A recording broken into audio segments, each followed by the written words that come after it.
Manchester United have found themselves in the position they found themselves in this time last year. Manchester United have started the season poorly.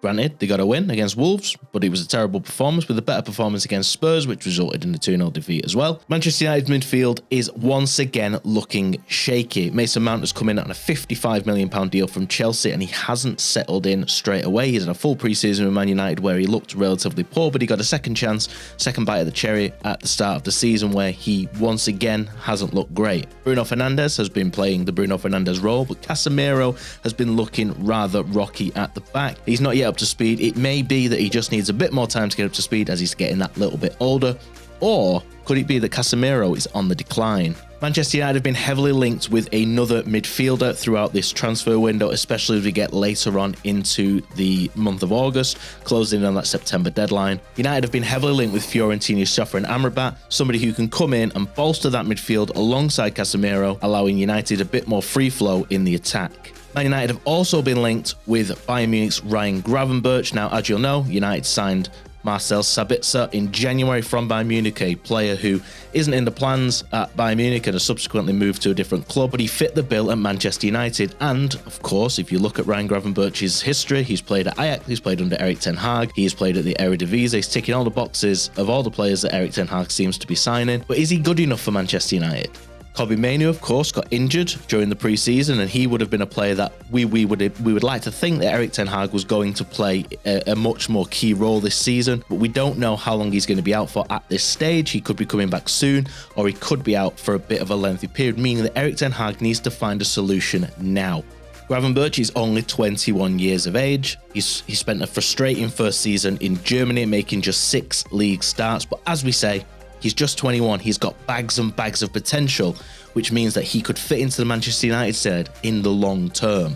Gravenberch did make 24 appearances for Bayern Munich last season, with the majority of them, as you can imagine, coming off the bench. But his real attacking edge is where Manchester United could look with gusto. He made 3.91 shot-creating actions per 90 in his appearances last season, which is something that Manchester United are in desperate need of, especially as the goals simply have not come this season, with only 1 goal being scored, and that coming from a centre-back. Amrabat is a different type of operator, however. He possesses an enviable range of passing with his combined number of 38.37 successful medium and long-term passes per 90, dwarfing the 21.1 of Gravenberch. However, as we know, Amrabat is a key player in the Fiorentina side, as opposed to Gravenberch being a off-the-bench player. Let's look at the defensive side of the two players. Gravenberch has made more successful tackles and interceptions per 90 than Amrabat last season, which, as we were talking about earlier, Casemiro has been struggling with that in the past couple of games, and we need a player to come in and to basically help Casemiro anchor that pivot role that we sort of expected him and Mason Mount to do, which doesn't seem to be the case at the minute. That doesn't mean that can't happen. Let's look at their defensive attributes.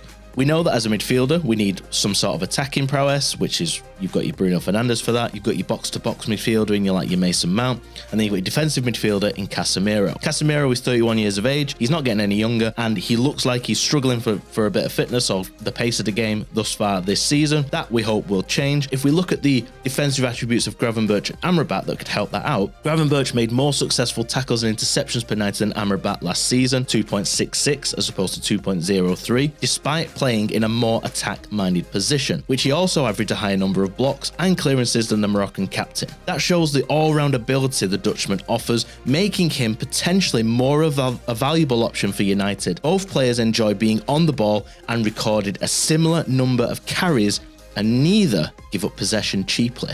Again, something that Manchester United have been struggling with this season. When we saw Wolves on the overload in the first game of the season, if it wasn't for Onana being absolutely sensational, United could have conceded several goals. And with United's midfield appearing to collapse in that game and it coming to being the defence at the aid and the attack being pretty much non-existent, we need another player, another anchor in that midfield to basically help create the play, stop the attacks building up and get the ball to those attacking players and take the pressure off the defenders. Ten Hag likes to purchase players that he's worked with before, Casemiro being one of the exceptions. I think Malacia might be the other one that he's not directly worked with, and he's worked with both of these two before, Amrabat at Utrecht, and obviously he was Gravenberch's manager when he was at Ajax. When speaking on Gravenberch, Erik ten Hag has said despite his young age, he has already experienced a lot and, above all, won titles. He's very important for our team because he's a box-to-box player. He accelerates out of the positional play, does good dribbling, has enormous passing accuracy and takes part in the build-up of the game. Due to his athleticism and physique, he's also strong in the transition game and can also win the balls. Amrabat's qualities can't be denied, though the stats suggest Gravenberch is more of an all-round type of player. Ten Hag has always insisted he wants his players to be flexible, with the likes of Luke Shaw and Marcus Rashford already playing in multiple positions for the Dutchman, and Gravenberch would seemingly be able to fill a number of roles in the midfield when needed. A move for Amrabat wouldn't be bad business at all, but Gravenberch could be the midfield Swiss Army knife that Ten Hag is looking for, especially as Manchester United are looking to play around 60 games this season, with the intention of going deep in all the competitions. Let us know in the comments below. Let us know what you think. Do you think Manchester United should sign Amrabat? Do you think United should sign Gravenberch? Or do you think United should try and sign both of them? It's unrealistic to probably sign both of them, but Amrabat could be a great solution for now, with Gravenberch potentially being a long-term solution, especially as Casemiro gets older. Let us know what you think. Don't forget to like, subscribe, follow, and all the updates will be available right now on the Manchester Evening News. Top four, FA Cup and knockout stages of the Champions League. And would you count that as a successful season? It will be, yeah. It will be progress. I fucking hated City until you won the FA Cup, if I'm being honest with you. So we need to win it back off them, to be honest, yeah. How many goals do you think Rasmus Højlund will score?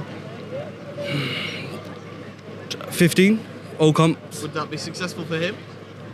To be honest, he's a player that I see as a development. And I see if he's on that trajectory, he scored 9 goals last season, 2 assists, he should be on that double figures this season. And the following season after that, when he gets used to Manchester, the whole setup of how Rashford plays and everything, then he should be on more like 20 plus goals. But now this season, I feel like it's a baseline for him to become better. Yeah. So he'll be someone perfect to run in behind. An extra person up front.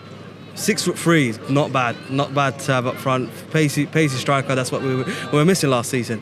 I feel like last season we were, depending on Rashford too much. I feel like right now we have rotation. Anthony's injured. We got Sancho. If Rashford gets injured, we've got more players. We've got Garnacho. If we can rotate between Rashford and Højlund if we want, it will work out this season, to be honest. And who would you like to see Manchester United bring in before the end of the transfer window? Amrabat and another centre-back, because I feel like from what I've been reading, West Ham are going to take Maguire and McTominay. So Sofyan Amrabat to replace McTominay as a replacement rotation for Casemiro.